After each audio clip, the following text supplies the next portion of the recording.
All right, so I've been doing this a long time, said that before, but every once in a while you'll do a project that will come back to haunt you.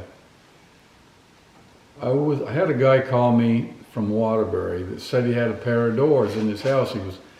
Had this huge wall in this big old square posted house, and he was going to take this wall out just to open the place up, and in that wall was a pair of double doors, and they were kind of arched a little, and the trim was all kind of cool.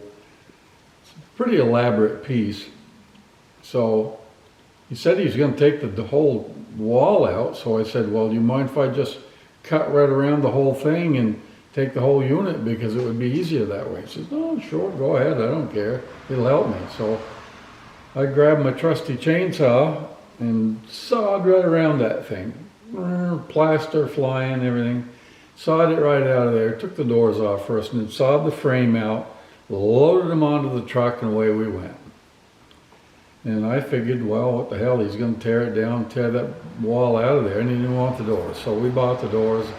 I ended up taking them down to our showroom in New York and put them into a place and just to close off an area where we're storing stuff. We had a real fancy showroom down there on 3rd Avenue in New York. We didn't need everybody looking at our stuff. So I closed it off with that.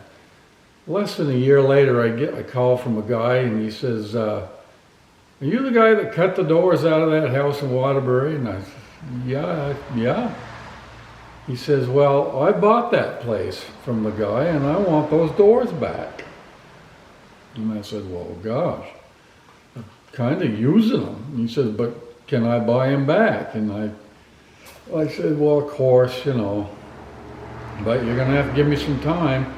My next run down to New York, I'll go down there and I'll take those doors out, put them in the truck, and put something back in there to cover that hole up, and I'll bring them back and get a hold of you. So that's what I did. I got back up here, and he came down and got them. I charged him a fair price. I didn't stick it to him. And gosh, I guess he put them back in, because I never heard from him again.